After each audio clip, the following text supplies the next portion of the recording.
Hello, beautiful people. Thank you for viewing Lydia's Insights. Sprinkle, sprinkle, sprinkle, a sparkle, sparkle, sparkle, a bunch of pizzazz and all that jazz. And if you've been viewing, you know that I've decided to go back to that because I stopped. Now I'm back because, well, I already explained it to you. And so some news. Um, Last night, about 11:15, 11:30, I went to the ER. Um, Reason being is those of you who have um, been watching, or those of you that know me, then you remember that I have a history of brain tumors, 2004, 2008. Um, so I'm familiar with not feeling good, and and I ride that through.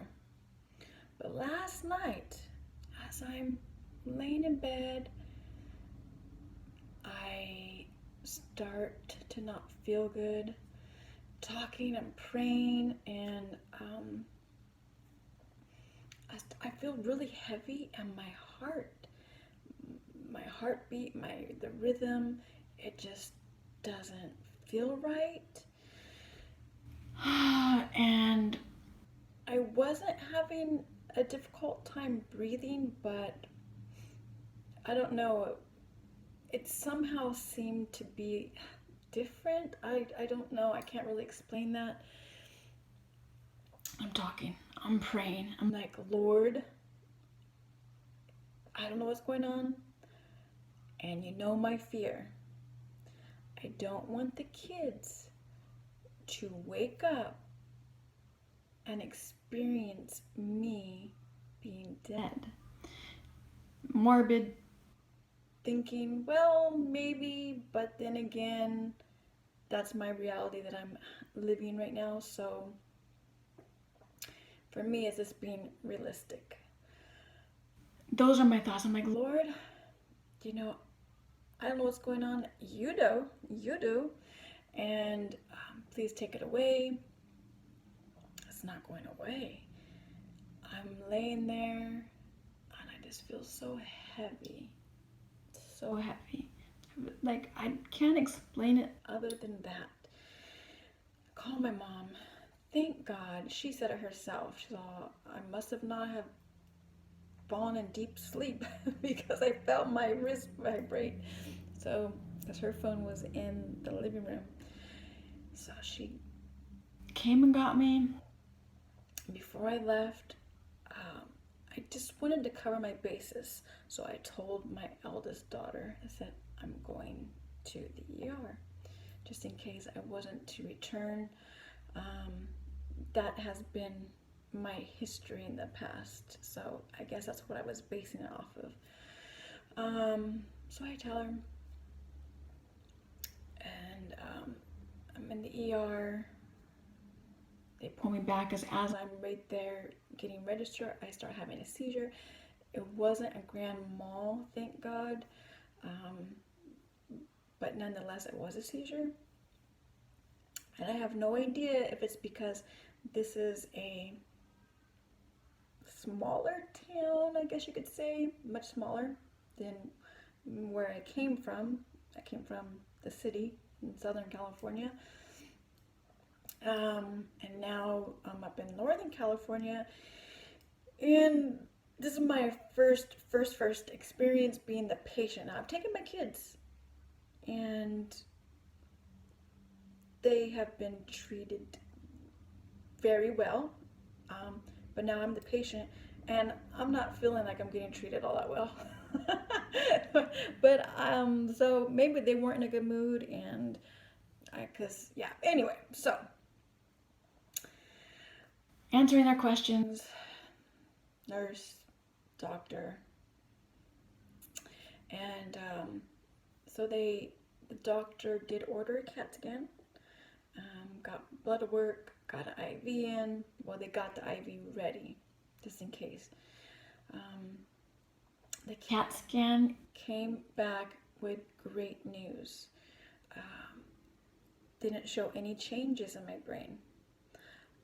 And in 2004, that's actually how they discovered my first brain tumor. Because of the CAT scan, it showed the tumor. This time he came back, he said, nothing looks like it's changed. Lint just flew, so if you seen something flying, it was lint. And so, oh, there's real sparkles. Anyway, okay, distraction. So, got that news. I'm still, that is good news, but I'm still feeling like, oh. And they did an EKG, that came back, I guess, normal, because they didn't say anything. No flags went off or anything like that. No alarms. And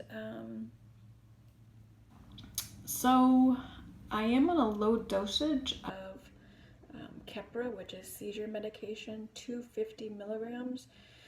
And the doctor did say that that was a low dosage. So on the 26th, I'm going for the MRI, so that way they can get a better scan of my brain. And then with the contrast, that's even going to be a better one, because it's going to detail the the brain, the neurons and all that stuff is going to light up and what have you, because the contrast is a dye.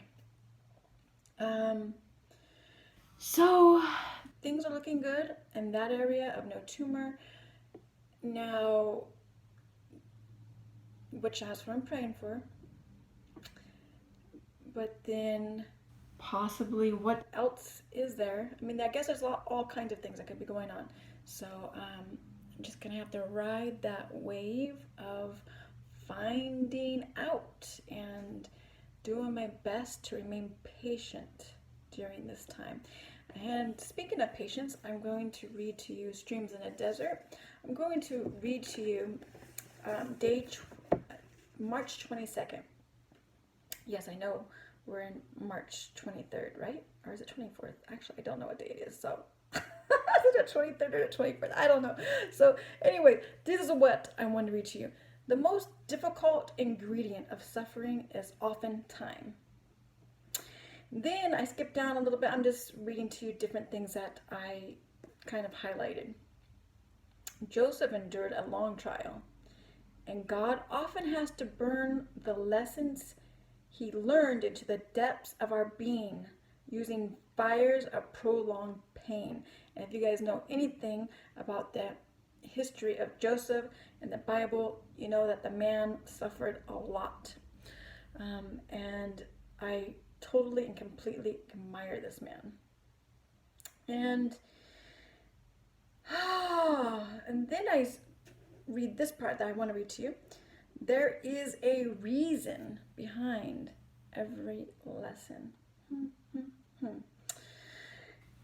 Yeah, so I've been reading lots of things like that. I read something in here a few days back.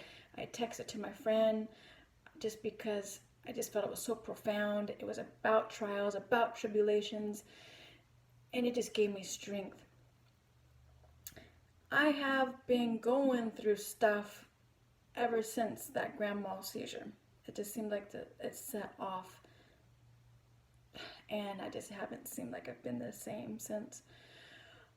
On Sunday, bless my mom's heart, she took me to the store. As I'm shopping, I'm feeling weak, tired, exhausted, and I'm not doing any big shopping. It's just small shopping for milk and what have you. I get through with the shopping. I feel like I ran like a half marathon. I get back home, my dryer breaks. I laugh because, well, I am thankful because during that time of, I guess, maybe resting in between the store and all that, I start feeling great, feeling good, feeling energized. She takes me to go look at dryers, bless her heart, and I'm feeling good all during that time of looking at the dryers and doing the shopping for the dryer and buying the dryer and doing great. Monday comes. I have a great morning.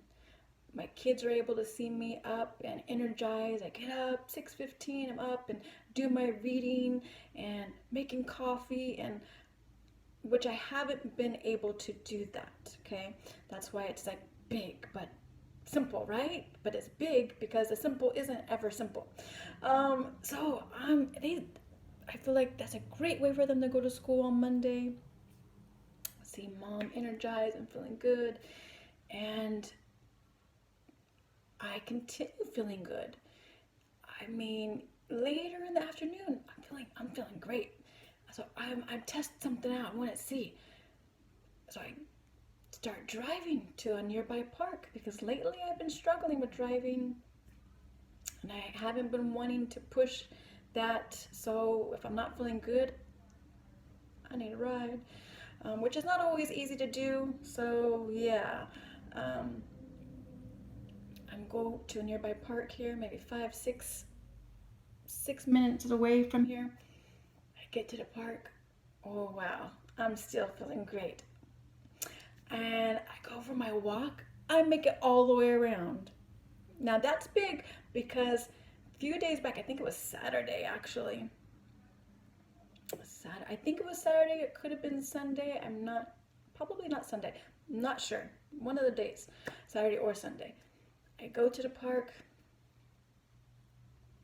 I get there, feeling drained. I try to go for a walk. I barely get out of the van. I go, and I don't even get close to where I typically go, my length. And I have to come back because I'm feeling sick, and I need to make sure I don't get so sick that I end up having a seizure. So I got to get home. And that, by the way, is one of my great fears also, is having one of those grand mal seizures out in public. And if I have one of those out in the public, I'm gonna black out, and then I'm praying, I would hope someone would have the decency to call 911 and I would wake up in the hospital. But from what I've heard out there, there's all kinds of people out there, so I don't know, but that's what I would pray and hope would happen. But anyway, and so that's one of my fears, besides now an additional fear of having my children wake up and seeing me dead. So my reality is this right now, of that I'm feeling it, that you know what, Lydia, you're not promised tomorrow, and if you are given tomorrow, well, you better praise God. Well, it's not you better, but I feel so thankful. Like, I am so thankful to be alive right now and to have another day with my kids and to be able to scold them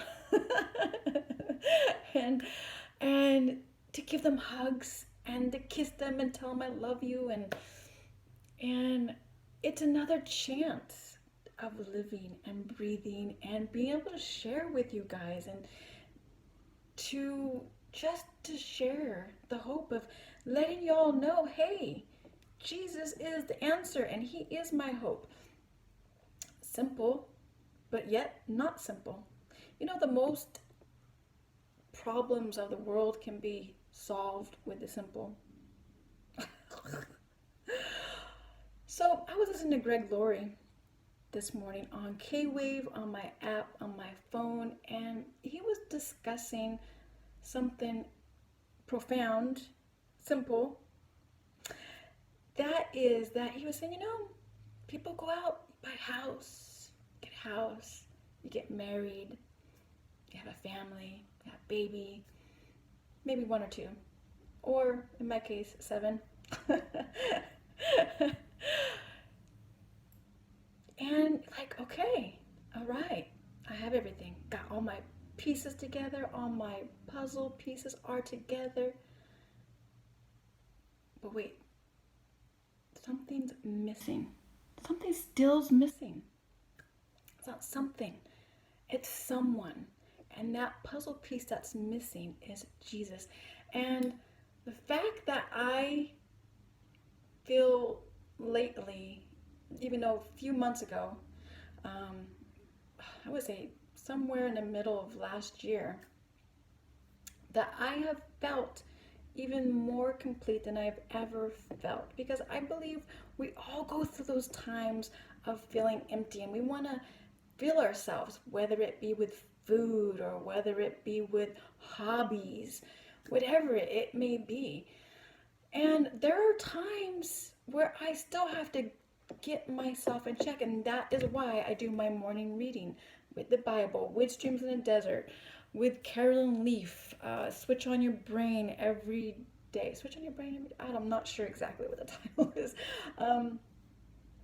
This is why I do that. And I'm constantly in prayer talking to Jesus. And it's this conversation. I just feel like I'm really never out of conversation with him. And during times like this, I feel like I'm completely and totally clinging to him. And yeah, so I am so thankful for that. And y'all that are watching this, if you don't know the answer and if you don't have that piece, that not only that piece, but the puzzle piece that brings the peace, because he is the peace. Okay. Then talk to him and it's just conversation. Say, Jesus, hey, I want you to be a part of my life because I'm not promised tomorrow. Because none of us are promised tomorrow. And if we are given tomorrow, which is today, because yeah. So thank him and just ask him to be part of your life. He wants to be a part of your life, but he's not going to force himself. So you got to ask him. He's not going to knock down that door. You got to open the door. So thank you for listening, people, beautiful people. Thank you for taking your time out to listen to Lydia's Insights. Bye.